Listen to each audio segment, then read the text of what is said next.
My Utmost for His Highest, author Oswald Chambers, copyright 1992. Reaching beyond our grasp, where there is no revelation or prophetic vision, the people cast off restraint. Proverbs 29:18. There is a difference between holding on to a principle and having a vision. A principle does not come from moral inspiration, but a vision does. People who are totally consumed with idealistic principles rarely do anything. A person's own idea of God and his attributes may actually be used to justify and rationalize his deliberate neglect of his duty. Jonah tried to excuse his disobedience by saying to God, "I know that you are a gracious and merciful God, slow to anger and abundant in loving kindness, one who relents from doing harm." Jonah 4:2. I too may have the right idea of God and attributes, but that may be the very reason why I do not do my duty. But wherever there is vision, there is also a line of honesty and integrity, because the vision gives us the moral incentive. Our own idealistic principles may actually lull us into ruin. Examine yourself spiritually to see if you have a vision or only principles. But a man's reach should exceed his grasp. Or what is heaven for?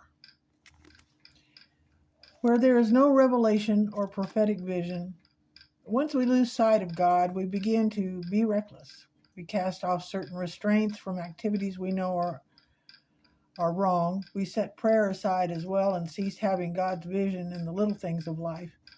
We simply begin to act on our own initiative. If we are eating only out of our own hand and doing things solely on our own initiative without expecting God to come in, we are on the downward path. We have lost the vision. Is our attitude today an attitude that flows from our vision of God? Are we expecting God to do greater things than He has ever done before? Is there a freshness and a vitality in our spiritual outlook? Take the initiative. Add to your faith virtue, 2 Peter 1:5. Add means that we have to do something. We are in danger of forgetting that we cannot do what God does, and that God will not do what we can do. We cannot save nor sanctify ourselves. God does that. But God will not give us good habits or character, and He will not force us to walk correctly before Him. We have to do all that ourselves. We must work out our own salvation, which God has worked in us. Philippians 2:12. Add means that we must get into the habit of doing things, and in the initial stages that is difficult. To take the initiative is to make a beginning, to instruct yourself in a way you must go. Beware of the tendency to ask the way when you know it perfectly well. Take the initiative. Stop hesitating. Take the first step. Be determined to act immediately in faith on what God says to you when He speaks, and never reconsider or change your initial decisions. If you hesitate when God tells you to do something, you are being careless, spurning the grace in which you stand. Take the initiative yourself. Make a decision of your will. Make a decision of your will right now and make it impossible to go backward. Burn your bridges behind you, saying, "I will write that letter," or "I will pay that debt," and then do it. Make it irrevocable.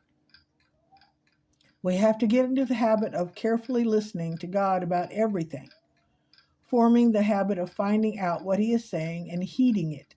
If, when a crisis comes, we instinctively turn to God, we will know that the habit has been formed in us.